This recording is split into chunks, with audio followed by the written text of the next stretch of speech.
ಅದು ನೀ ಹೇಳಿ ನನ್ನದು ಮಾತು ಒಳ್ಳೆಯದಾಗುದಾ? ನನಗೆ ಗೊತ್ತಾಯ್ತು ಅವನ ಅಪ್ಪ ಯಾರು? ನಾ ಕೇಳಲೇ ಇಲ್ಲ.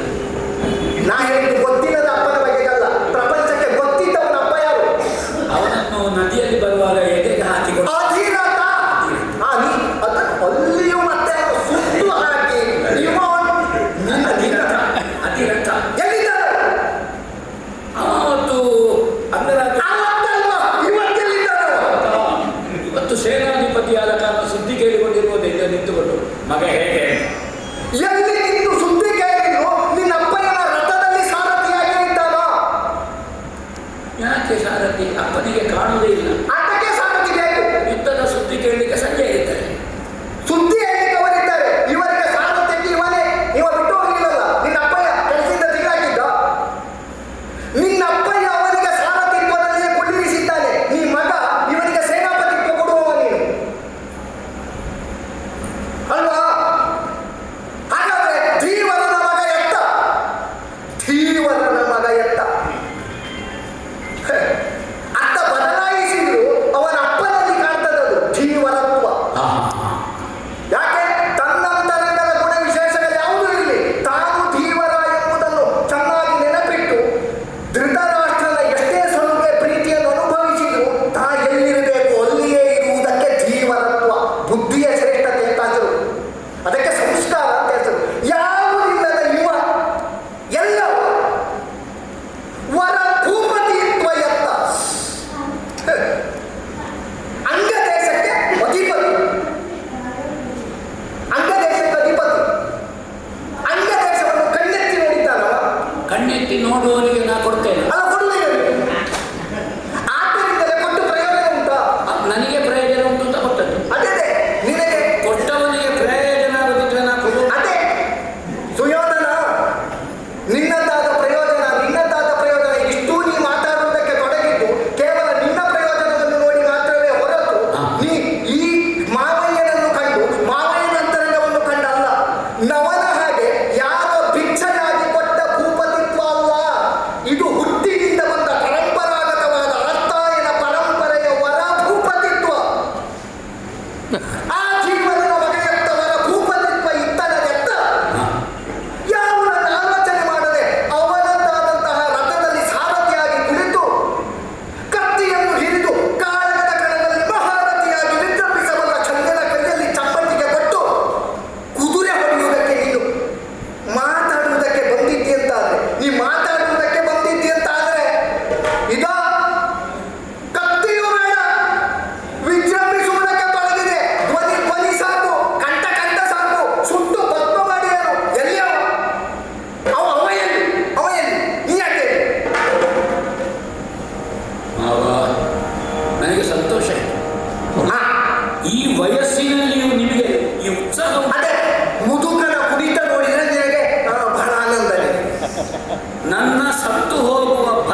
ತೆಗೆದಾಕಿದ್ದಾರೆ. ನಾನು ಉಲ್ಲೇಖಿಸಲಿಕ್ಕಿಲ್ಲ. ಈಗ ನೀವು ನನ್ನನ್ನು ಬೈದದನ್ನು ನಾನು ದಾಖಲೆ ಮಾಡುವುದಾ? ನಾ ಹೆದರ್ತೇನೆ ಅಂತ ತೆಗಿಬೇಡ. ನಿನಗೆ ಬೇಡ ಅನ್ಸಿದ್ರೆ ಇದು ಬೇಕಾದ್ರೆ ಬಿಡು. ಅಲ್ಲ, ಬೈಗಳನ್ನು ನಾನು ದೊಡ್ಡ ಸಂಗತಿಯೇ ಮಾಡಲಿಲ್ಲ. ಮಾವ ಅಡಿಯನಿಗೆ ಬೈದದ್ದು ವಿಷಯವ? ನೀವು ಬೈಲಿಕ್ಕೆ ನಿಮ್ಮವರು. ಬೈದದ್ದು ಬರಿಬೇಡ, ಯಾಕೆ ಬೈದ ಅಂತ ಅದು ಬರಿ. ಮಾವ, ನಾನು ಒಂದೇ ಹೇಳ್ತೇನೆ, ಈ ಪ್ರಾಯದಲ್ಲಿ ಸಿಟ್ಟು ಮಾಡಬಾರ್ದು. ರಣಕಣಕ್ಕೆ ಹೋಗ್ಬೇಕು, ಅಲ್ಲಿ ನಗಾಡ್ತಾ ಯುದ್ಧ ಮಾಡುದು. ಅಲ್ಲ, ಈ ಪ್ರಾಯದಲ್ಲಿ ನೀವು ಇನ್ನೂ ಅಲ್ಲ ಇನ್ನಿಗೆ ಬದುಕಿದಷ್ಟು ವರ್ಷ ಯುದ್ಧ ಮಾಡಲಿಕ್ಕೆ ಮಾವನನ್ನು ಕಳಿಸುವಾಗ ಮಾವನಿಗೆ ಈ ವಯಸ್ಸಿನಲ್ಲಿ ಸಿಟ್ಟು ಬರಬಾರದು. ಈಗ ನೀವು ಆಮೇಲೆ ನಾನು ಬದುಕಿದಷ್ಟು ಬದುಕಲಿಕ್ಕೆ ಉಂಟ. ಯಾಕೆ ಸಿಟ್ಟು?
ನಿಮ್ಮ ಯೋಗ್ಯತೆ ಏನು?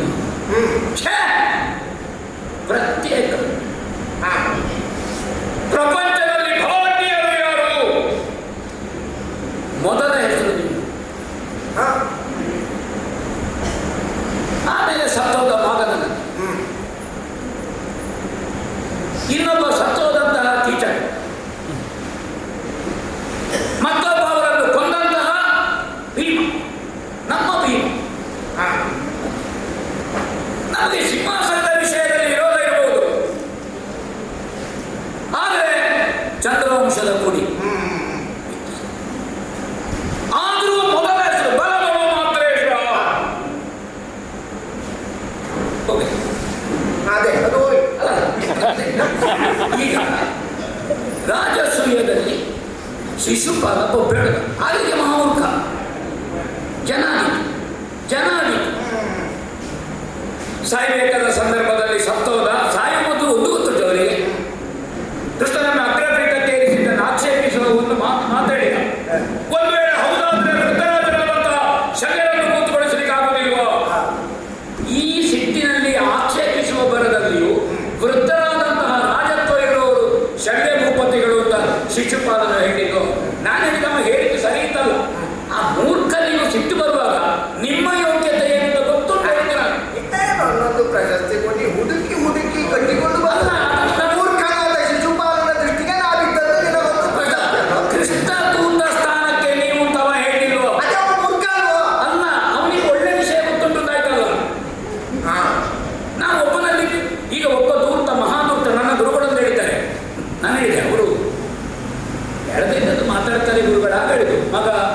ಬೇಡದಿದ್ದದ್ದನ್ನು ಕಡತದಿಂದ ತೆಗೆದು ಬೇಕಾದನ್ನು ತೆಕ್ಕೊಂಡು ನಾನು ಶಿಶುಪಾಲನಲ್ಲಿ ಬೇಡದಿದ್ದೆಲ್ಲ ತೆಕ್ಕೊಂಡಿದ್ದೆ, ಅದನ್ನು ಇಟ್ಟುಕೊಂಡಿದ್ದೆ, ಒಳ್ಳೆ ಉಂಟು. ಅದೇ ವೃದ್ಧರಾದಂತಹ ಶಲ್ಯರಿಗೆ ಅಗ್ರಪೀಠ ಕೊಡ್ಲಿಕ್ಕಾಗುವುದಿಲ್ಲ ಅಂತ ಹೇಳಿ ಸಣ್ಣ ವಿಷಯ ನನ್ನ ಮಾವನೆ.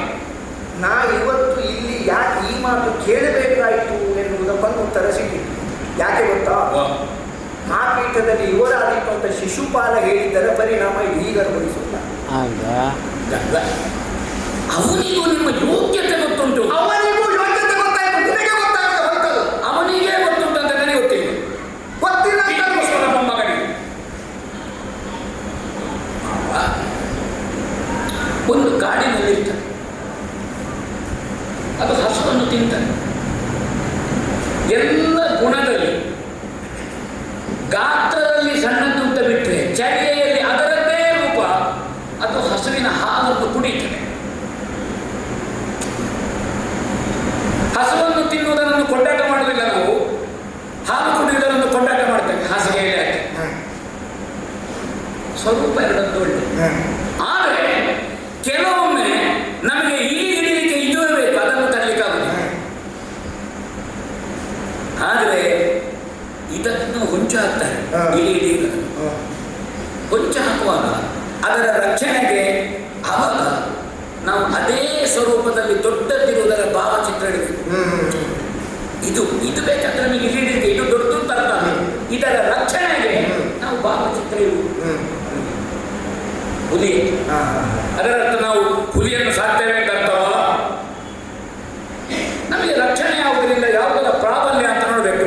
ಅಜಗಜ ಅಂತರ ಅದು ಹೋಲಿಕೆಯ ಅಂತರದಲ್ಲಿ ಹೋಲಿಕೆ.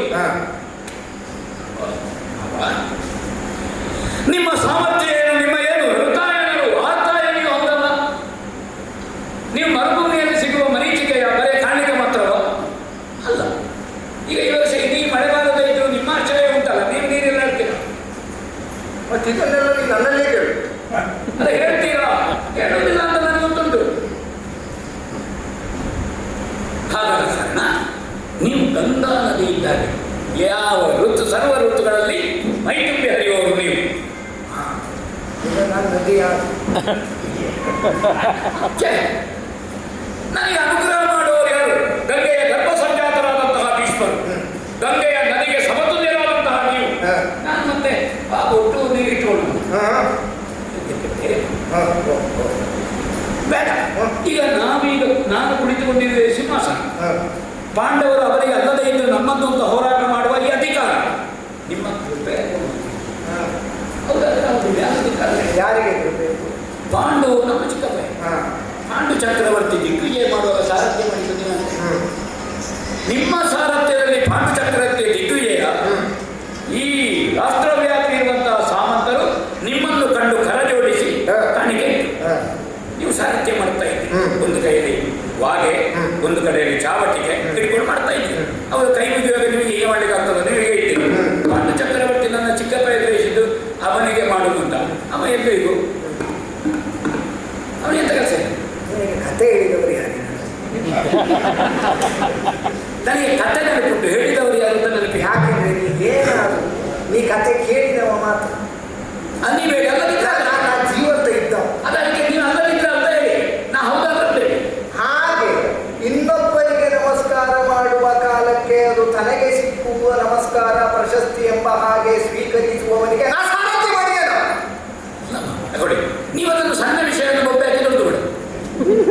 ಅದಲ್ಲ ಮಾವ, ನೀ ದೊಡ್ಡ ವಿಷಯ ಮಾವ ನನಗೆ ನೀವು ಬೈಯುವುದು ಅಂತ ಗ್ರಹಿಸ್ತಾನೆ.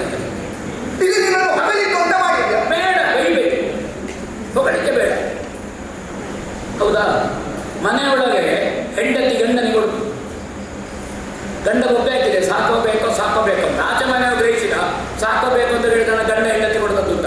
ಅದು ಸಂಸಾರದ ಗುಟ್ಟು. ದಿವಸಲು ಹೊಡೆಯುವುದು ಹೆಂಡತಿ ಹೇಳಿ ಅದೇ ಅವ ಸಾಕೋಬೇಕು ಕೊಡೋದು ದೊಡ್ಡಕ್ಕೆ. ಈ ಸಂಸಾರ ಪ್ರಪಂಚಕ್ಕೆ ಬೇಕಾದ ಸಂಸಾರವೇ ಬೇಡದಿದ್ದದ್ದು ಮಾತ್ರ ಪ್ರಶ್ನೆ. ಅಡಿಯ ಮಾವನ ಸಂಸಾರ ಬೇಕಲ್ಲ. ಈಗ ಅಡಿಯ ಮಾವ ಸಂಸಾರಕ್ಕೆ ಬಂದಾಯ್ತು. ಹಾಗೆ ತಮ್ಮ ಹೃದಯ ಶ್ರೀಮಂತಿಕೆಯಲ್ಲಿ ತಮ್ಮ ಕೃಪೆಯಾಗಿ ಅನುಗ್ರಹವಾಗಿ ಪಾಂಡುವಿಗೆ ನನ್ನ ಚಿಕ್ಕಪ್ಪಯ್ಯನಿಗೆ ಬಂದ ನಿಮ್ಮ ಸಾರಥ್ಯದಿಂದ ಚಂದ್ರವಂಶ ಉಳಿದಿದೆ. ಶಂತನು ಭೂಪತಿಗಳಂತ ದೊಡ್ಡ ದಿಗ್ವಿಜಯ ಆಗಿದೆ. ಆಗಲಿಕ್ಕೆ ಭೀಷ್ಮರನ್ನು ಮಾಡಿದ್ದಾರಂತೆ.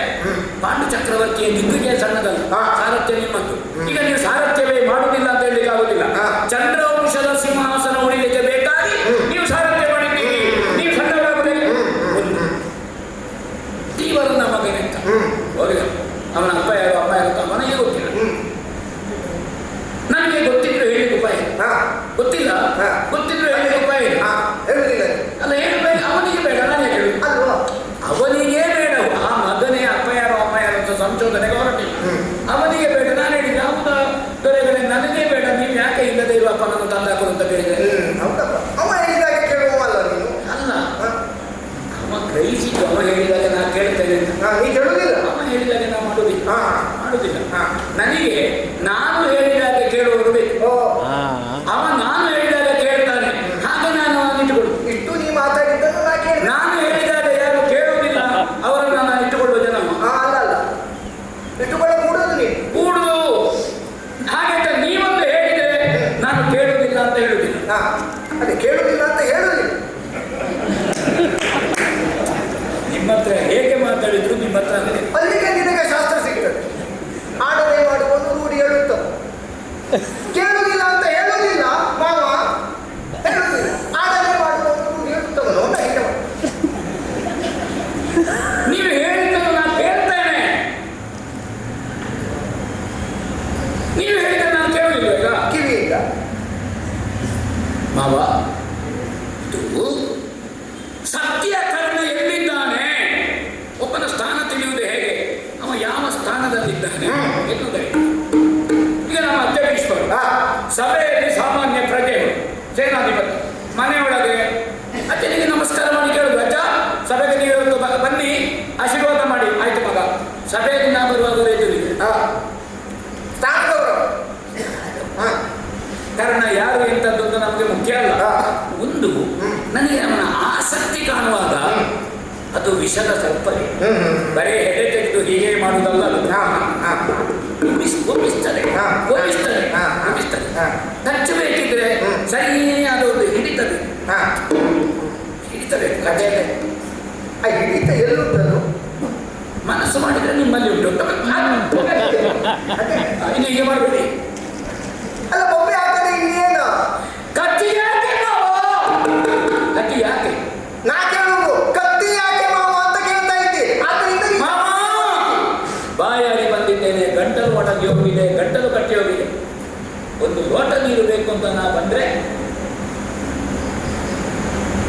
ಲಾಟೆ ಬೇಡ, ಹಗ್ಗ ಬೇಡ, ಕೈ ಹಾಕಿ ನೀರು ತೆಗೆಯುವಷ್ಟು ನಿಮ್ಮ ಬಾವಿಯನ್ನು. ಬಾಯಾರಿ ಬಂದವ ಬಾವಿಗೆ ನೋಡಿದ್ರೆ ನಿಮಗೆ ಸಿಟ್ಟು ಬರ್ತದೆ. ಈಗ ಬಾವಿ ಇರುವುದು ಹಾರ್ಲಿಕ್ಕಲ್ಲ, ಮೆರವಣಿಗೆಲ್ಲ. ನಿಮ್ಮಲ್ಲಿ ಸಹಾಯವನ್ನು ಅಪೇಕ್ಷಿಸಿ ಬಂದದ್ದು.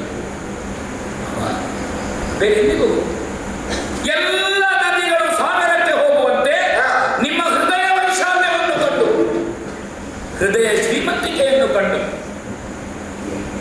ನಾ ಬಂದದ್ದು ಎಲ್ಲಿಗೆಲ್ಲಿಗೆ ಹೋಗಿ ಅರಸಿಕೊಂಡು. ತಲೆ ಬೆಳ್ಳಗಾದವರು ಬಹಳ ಮಂದಿ ಇದ್ದಾರೆ. ತಲೆ ಬೆಳ್ಳಗಾದವರು ಬೇಕಾದಲ್ಲ, ತಲೆಯೊಳಗೆ ನನ್ನ ನೋವು, ನನ್ನಲ್ಲಿ ವಾತ್ಸಲ್ಯ, ನನ್ನಲ್ಲಿ ಕರುಣೆ, ಆರ್ತ ಹೃದಯ ಯಾರಲ್ಲಿ ಉಂಟು ಮಾವ? ನಿಮ್ಮಲ್ಲಿ ಅಲ್ವಾ ಮಾವ? ಅಯ್ಯೋ ನೀರು ಕಣ್ಣಲ್ಲಿ ಬಂದಿಲ್ಲ. ಇಲ್ಲ, ಅದು ಅಸಹಾಯಕತೆಯ ಲಕ್ಷಣ. ವಿಚಾರವನ್ನು ಭಾವನೆಯಲ್ಲಿ ನೋಡುವುದು. ಒಂದು ಭಾವನೆಯ ಮೇಲೆ ವಿಚಾರದ ಬೆಳಕು. ನೀವು ಹೇಳಿ ಸರಿ, ರಾಜಕೀಯದಲ್ಲಿ ತುಂಬಾ ಭಾವುಕನಾಗಬಾರದು. ನಾನು ರಾಜಕೀಯ ಮತ್ತು ಸಂಸಾರಕ್ಕೆ ಬಂದದ್ದು. ಒಂದು ಸಹಾಯ ಏನು ಭಾರಿ ದೊಡ್ಡ ಸಹಾಯ ಕೇಳಿದ್ದಲ್ಲ ನಾನು. ಒಂದು ಅದು ಸ್ವತಂತ್ರ ಹುದ್ದೆ. ಈಗ ನಿಮಗೆ ಒಂದು ಸಾರಥ್ಯ ಎನ್ನುವುದು ಸರ್ವತ್ರ ಸ್ವತಂತ್ರ ಹುದ್ದೆ ಅಲ್ವೋ? ಈಗ ಇಡೀ ಸೇನೆ ಅನ್ನೋದು ಇದು ಒಂದು ಬೇಡ. ಅದು ಕುಳಿತು ಮಾಡುವ ಕೆಲಸ. ನೀವು ಕುಳಿತು ಮಾಡುವ ಕೆಲಸ. ಆಯಾಸ ಇಲ್ಲ. ಇನ್ನು ನಾನು ನಿಮ್ಮನ್ನು ನಿಂತುಕೊಳ್ಳಿ, ಶಿರಸ್ತ್ರವನ್ನು ಕಟ್ಟಿ, ಎದೆಗೆ ಕವಚ ಹಾಕಿ, ಮಾವ ಯುದ್ಧ ಮಾಡಿ, ಆಯುಧವನ್ನು ಒದಗಿಸುವ ನಿಮಗೆ ಆಜ್ಞೆ ಮಾಡಲಿಕ್ಕೆ ಹೇಳಲಿಕ್ಕೆ ನಾ ಯಾರು? ನೀವು ಆಜ್ಞೆ ಮಾಡಿದ್ದನ್ನು ಶಿರೋಧಾರ್ಯ ಅಂತ ನಾನು ಇಲ್ಲಿಂದ ಹೋಗಿ ಅಲ್ವೋ, ಮತ್ತೆ ನಾನು ಬೇಕಾದ್ದಕ್ಕೆ ಬಳಸಬೇಕಲ್ಲ. ನಾನೇನು ಗಂಗಾಜಲ ತಂದು ದೇವರ ಮನೆಯಲ್ಲಿ ಉಂಟು ಅಂತ ನಾನು ಬಾಯಾರಿಕೆ ಆಗುವಾಗ ಕುಡಿಯುವ ಜನ ಅಲ್ಲ. ಮೈಸೂರಕ್ಕೆ ನಿಮ್ಮನ್ನು ಹಾಗೆ ಪಂಚಕಜ್ಜಾಯವನ್ನು ಪ್ರಸಾದವನ್ನು ಕೊಟ್ಟು ನನ್ನ ಹಸಿರಾಗ್ತದಂತ ಹೀಗೆ ತಿನ್ನುವುದಲ್ಲ. ಅವರು ಬೆರಳಿನಲ್ಲಿ ಪ್ರಸಾದ ತಿನ್ನುವುದು ದೇವರ ಮನೆಯಲ್ಲಿ. ಹೌದಾ? ಕುಂಕುಮ ಸಿಕ್ಕಿದೆ, ಹೌದಾ? ಕುರುದಿ ಆಗಬೇಕು. ಪ್ರಸಾದ ಸಿಕ್ಕಿದ ಕುಂಕುಮ ಕುರುದಿ ಮಾಡುವುದು.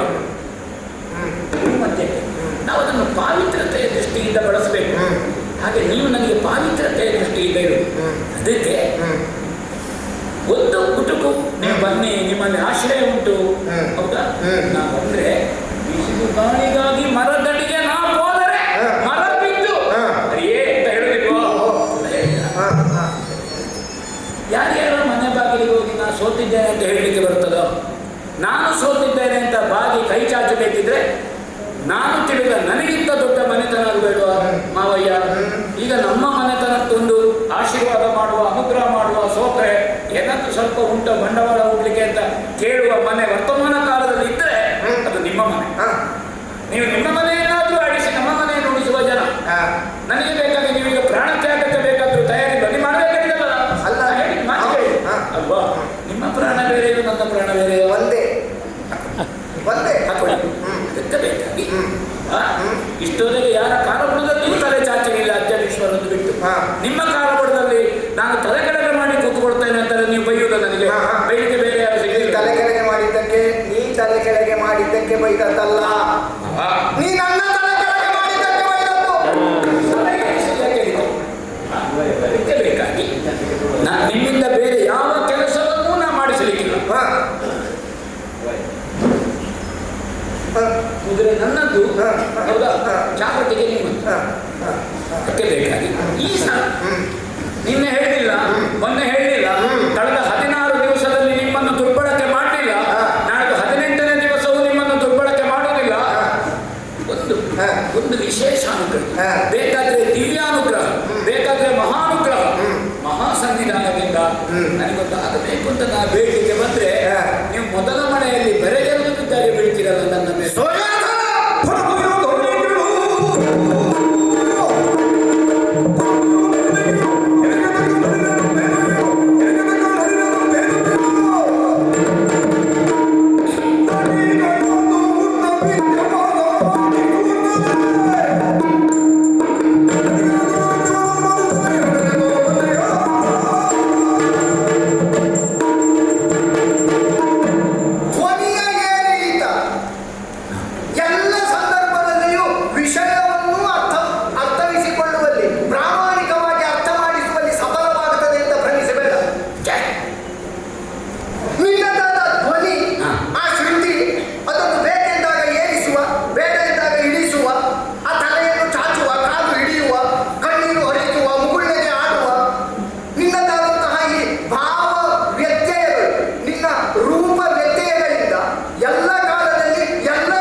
ಬೇರೆ ಉಂಟಾ?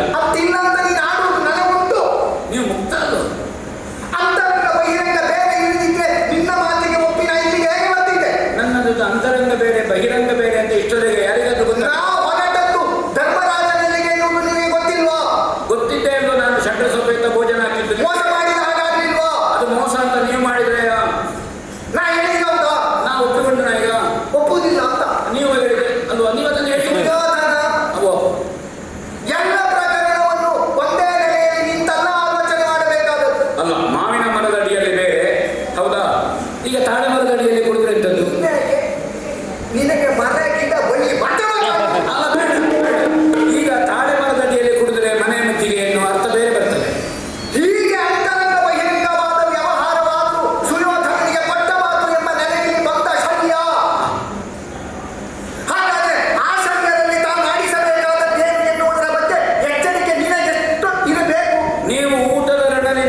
ಬರ್ಲಿಕ್ಕಿಲ್ಲ ಅಂತ. ಹಾಗಾದ್ರೆ ಮಾಡಿದ್ಯಾ?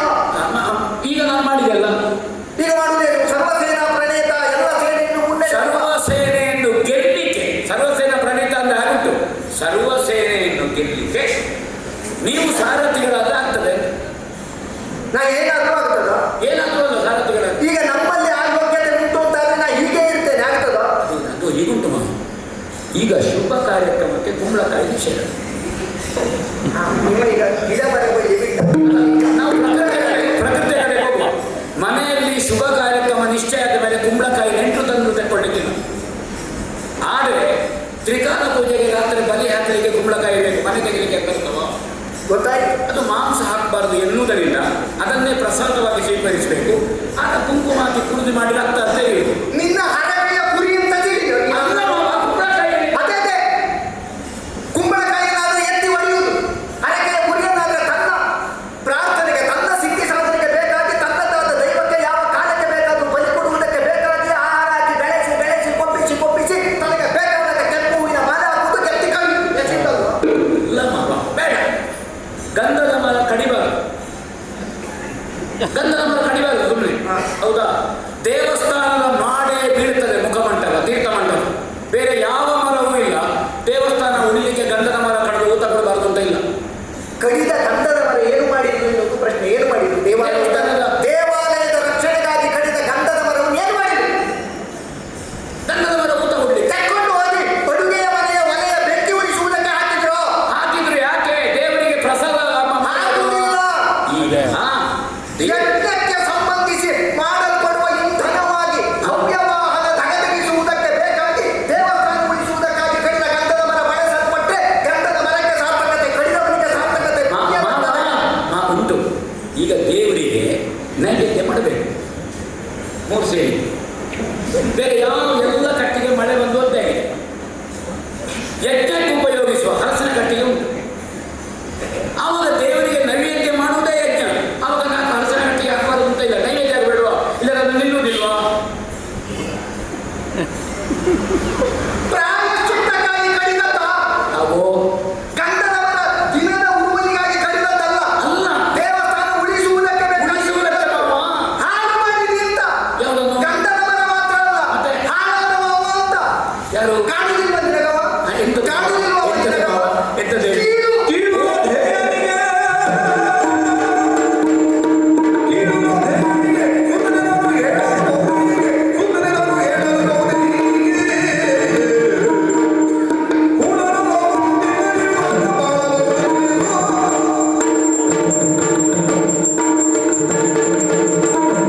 ಸಾರಥ್ಯ ಎನ್ನುವಂತಹ ಕರ್ಮ ಕೀಳು, ಆ ವಿದ್ಯೆ ಕೀಳು ಎನ್ನುವುದಲ್ಲ.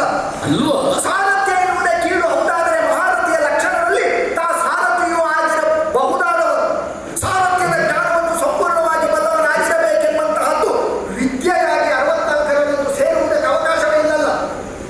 ರಾಜನಾದವನು 64 ವಿದ್ಯೆಯಲ್ಲಿ ಸಾರಥ್ಯವನ್ನು ಕಲಿಬೇಕು. ಹಾಗಾದ್ರೆ ಸಾರಥ್ಯ ಕೀಳಲ್ಲ, ಕೀಳು ರಾಧೆಯ ಸಾರಥ್ಯ. ಆಲೋಚನೆ ಮಾಡು. ನೀ ಯಾವ ನೆಲೆಯಲ್ಲಿಯೂ ಅವನ ನೆತ್ತಿಯ ಮೇಲೆ ಮುತ್ತಿನ ಕಿರೀಟ ಇಡು. ನಾ ಆಚರಣೆ ಮಾಡಿದ್ದ. ನೀವು ಹಾಗೆ ಮಾಡುವುದೇ ಅಲ್ಲ.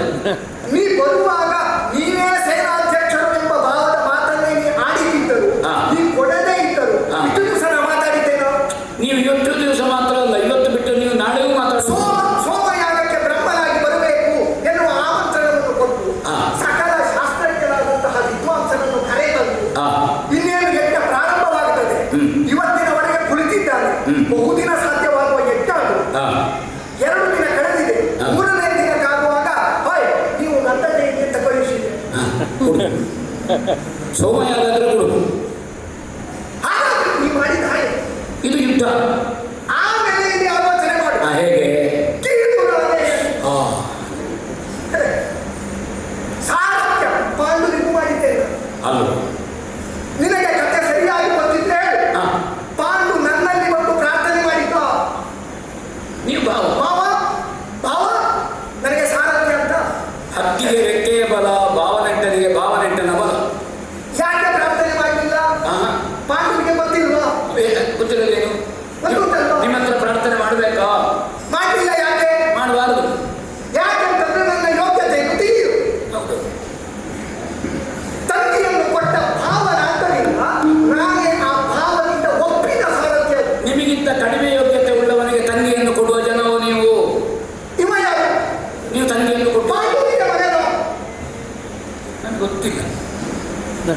ಗೊತ್ತಿಲ್ಲ ಅಂತ ಆಡ್ಬೇಡ. ಅಲ್ಲ ಗೊತ್ತಿಲ್ಲ ಅಂದ್ರೆ ಅಲ್ಲ ಅಂತ ಹೇಳ್ಬೇಕಿದ್ರೆ ನಿಜವಾದ ಅಲ್ಲ. ಗೊತ್ತಿರ್ಬೇಡ. ಅಲ್ಲ ಅಲ್ಲ ಅಲ್ಲ.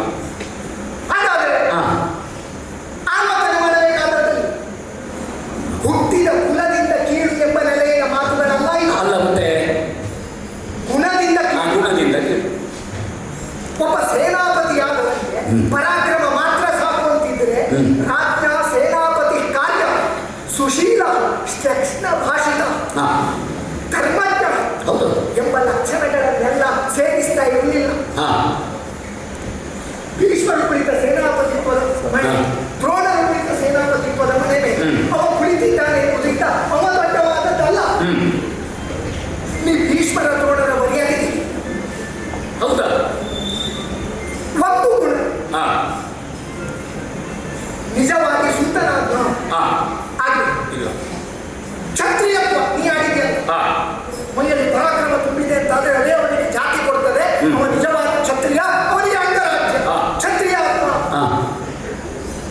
ಏನು ಶಬ್ದ ಕ್ಷತ್ರಿಯ ಕ್ಷತಾತ ತ್ರಾಯತೆ ಹೌದೌದು. ಆರ್ಥತೆಯಿಂದ ಉದ್ಧಾರ ಮಾಡುವ ಒಬ್ಬನನ್ನು ತೋರಿಸುವುದು. ಹಾ. ತನ್ನಂತರದ ವಿದ್ಯೆಯನ್ನು ಪ್ರಪಂಚದ ಒಳಿತಿಗಾಗಿ ಅಲ್ಲ ಇನ್ನೊಬ್ಬನ ಉಪಕಾರಕ್ಕೆ ಬೇಕಾಗಿ ತಾನೊಬ್ಬ ವೀರ ಯೋಧನಾಗಿ ಬಳಸಿದ ಕರ್ಣನನ್ನು ತೋರಿಸುವುದು. ಕೀಳುನಾದೆ ಹಾ. ತನ್ನ ವಿದ್ಯೆಯನ್ನು, ತನ್ನ ಬುದ್ಧಿಯನ್ನು, ತನ್ನ ಸಾಮರ್ಥ್ಯವನ್ನು, ಸರ್ವಸ್ವವನ್ನು ಹಾ. ಹೆಚ್ಚೇನು ನಿನ್ನನ್ನು ಹಾಳು ಮಾಡಿದ್ದೆವು. ಇವತ್ತು ನೀ ಬಂದು ಯಾರ ಮುಂದೆ ಕೈ ಮುಗಿಯುವ ಹಾಗೆ ಮಾಡ್ತಾನಲ್ಲ ಅವ, ಹಾ. ನಿನ್ನನ್ನು ಹಾಳು ಮಾಡಿದ್ದವು. ಹಾ. ಹೇಳು, ಅವ ನಿನಗೆ ಸಿಗ್ತಾನ? ಹಾ. ಯಾರು ಮಿತ್ರ ಹಾ. ಉಂಟವರಲ್ಲಿ ಒಂದು ಲಕ್ಷಣ ಉಂಟ. ಪಾಪ ನಿವಾರಯ ಯೋಜಯತೆ ಹಿತಾಯ. ಪಾಪ ಕರ್ಮದಿಂದ ನಿವೃತ್ತನನ್ನಾಗಿಸಬೇಕು, ಹಿತವಾದ ಕರ್ಮದಲ್ಲಿ ಯೋಚಿಸಬೇಕು. ಆಪತ್ಗದಂಚ ದದಾತಿ ನ ಜಹಾತಿ ಹಾನಿ. ಆಪತ್ತಿನ ಸಮಯದಲ್ಲಿ ಕೊಡಬೇಕು, ಆಪತ್ತಿನ ಕಾಲದಲ್ಲಿ ಕೈ ಕೊಡಕೂಡದು. ಆಪತ್ತು ಬಂದ್ರೆ ಮೊದಲು ಹತ್ತಿ ಓಡುವ ಪಲಾಯನವಾದ. ಆಪತ್ತಿನ ಕಾಲದಲ್ಲಿ ಅವನು ಕೊಡ್ತಾನೆ, ಯಾವುದನ್ನು ಕೈ ಕೊಡ್ತಾನೆ. ಸನ್ಮಿತ್ರ ಲಕ್ಷಣವಿದಂ ಪ್ರವದಂತಿ ಸಂತ. ಹಾಗಾದ್ರೆ ಇವತ್ತಿಗೆ ನಿನ್ನನ್ನು ನೀ ಜನ ಒಳ್ಳೆಯವನು ಇಲ್ಲ ಅಂತ ಹೇಳುವುದಿಲ್ಲ ನಾನು. ಈಗ ನಾ ಒಳ್ಳೆಯದು. ಅದು ನೀವೀಗ ಬೈಯುವುದು ನನಗೆ ಕರ್ಣನಿಗೆ ಈಗ ಕೆಟ್ಟವನಿಗೂ ಸರಿ. ಅಪ್ಪಡಿ ಮತ್ತೆ ನಾ ಒಳ್ಳೆಯವ. ನಾನು ಮಾಡಿದವನಿಗೆ ಆದ್ದರಿಂದ ಕೆಟ್ಟವಾಗಿ. ಹಾ. ಈಗ ಕರ್ಣ ಕೆಟ್ಟವ, ನಾ ಒಳ್ಳೆಯ. ಈಗ ಸರಿ. ಹೋಗಿ ಪ್ರಾಮಾಣಿಕವಾಗಿ ಸಮಾಜದಲ್ಲಿ ನಾಲ್ಕು ಜನರಲ್ಲಿ ಕೇಳಿ. ನೀ ಕೇಳಿದ್ರೆ ಮಾತಾಡುವುದಿಲ್ಲ ಅವರು. ಯಾಕೆ? ಹೆದರಿಕೆ. ನೀ ಇಲ್ಲಿ ಈಗ ತೋರಿಸುವ ನಯವಿನಯ ತೋರಿಸುತ್ತಿಲ್ಲ.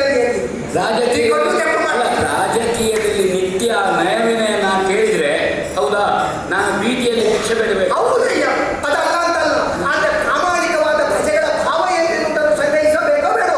ಪ್ರಜೆಗಳ ಭಾವ ಏನು? ಹಸ್ತಿನಾವತಿಯಲ್ಲಿ ಬರಗಾಲ ಇಲ್ಲ, ದುಃಖ ಇಲ್ಲ, ದುರ್ಮಾನ ಇಲ್ಲ, ರೋಗ ಪ್ರಾಮಾಣಿಕವಾಗಿ ಕೇಳು. ಪ್ರಾಮಾಣಿಕ ಕೇಳು. ಯುದ್ಧ ಕಡಿಮೆ, ನಾವಿಬ್ರು ಒಟ್ಟಿಗೆ ಹೋಗ್ಬೇಕು. ಹೇಳಿ, ಯುದ್ಧ ಕಡಿಲಿಕ್ಕೆ ಬದುಕಬೇಕು. ಅದಕ್ಕೆ ನೀವು ಬೇಕು. ನೀ ಬದುಕುವುದಕ್ಕೆ ಅವ ಬೇಕು ಅಂದ್ರೆ ನಾ ಬೇಕು ಅಂತ ಹೇಳು. ಅವನನ್ನು ಬಿಡಿ. ಈಗ ನಮ್ಮ ಅವ ಕೀಳುರಾದೆ. ಕೀಳು ಮಾಡಿದ ರಾಧೆ ಈಗ ನನ್ನನ್ನು ಕೀಳು ಮಾಡುವುದಕ್ಕೆ ಸಿದ್ಧರಾಗಿ ನಿಂತ ರಾಧೆಯ ಅಂತ ಆದರೆ, ನಾನು ಕೀಳು ನಿಮ್ಮನ್ನು ಮಾಡಿ ರಾಧೆಯ ಅಂತ ಆದರೆ ಬಿಡು. ಬಿಡು. ಬಿಡುವುದ್ರೆ ಇಷ್ಟ ಆಡಿದ್ರು ನಿನಗೆ ಅರ್ಥವೇ ಆಗುವುದಿಲ್ಲ ಅಂತ. ಅರ್ಥವೇ ಆಗುವುದಿಲ್ಲ ಅಂತ ನಾ ಹೋಗಿ ಚಂದ್ರನು ಕೇಳು ಹೇಳಿದ್ ಯಾಕೆ? ಯಾಕೆ? ಯಾವುದೋ ಪೂರ್ವಾಗ್ರಹಕ್ಕೆ ತುತ್ತಾಗಿ ಶಲ್ಯ ಭೂಪತಿ ಆಡುತ್ತಿರುವ ಮಾತುಗಳಲ್ಲ. ಆಚಾರ್ಯ ಭೀಷ್ಮರು ಮಾತಾಡಿದ್ರಲ್ವ? ಹೌದು. ಮಹಾರಥಿ ಮಹಾರಥಿ ಅಂತ ನೀ ಹೇಳುವ ಕರ್ಣನನ್ನು ನಿನ್ನದೇ ಪರಮ ಪೂಜ್ಯರು ನಿನಗಿಬ್ಬರು. ಯಾರೋ ಒಬ್ಬ ಭೀಷ್ಮರು, ಇನ್ನೊಬ್ಬ ನೀವು. ಅದೇ ಇನ್ನೊಬ್ಬ ಪರಮ ಪೂಜ್ಯ ಭೀಷ್ಮರು ಮಾತಾಡಿದ್ರೌದ? ಅರ್ಧರಥಿಗರ ಸಾಲಿನಲ್ಲಿ ನಿಲ್ಲಬೇಕಾದವ ಕರ್ಣ ಅಂತ. ಹೌದಾ? ಏನ್ ಮಾಡಿದ ನಿನ್ನ ಮಿತ್ರ ಕರ್ಣ? ನಿಂತನ ನಿವೃತ್ತನಲ್ಲ. ನಿವೃತ್ತರಾಗಬೇಕಾದದ್ದು ಭೀಷ್ಮರ ಆಡಿದ ಅರ್ಧರಥಿ ಅಲ್ಲ ತಾನು ಎನ್ನುವುದನ್ನು ಇನ್ನೂ ಹೆಚ್ಚಿನ ಪರಾಕ್ರಮದ ಪ್ರದರ್ಶನದಿಂದ ರಣರಂಗದಲ್ಲಿ ತೋರಿಸಬೇಕಿತ್ತವ. 10 ದಿನಗಳ ಕಾಲ ಯುದ್ಧದ ಪ್ರಕ್ರಿಯೆಯಲ್ಲಿ ತೊಡಗದೆ ಹೋದ. ಹೌದಾ? ಮಾವ ಅದೇ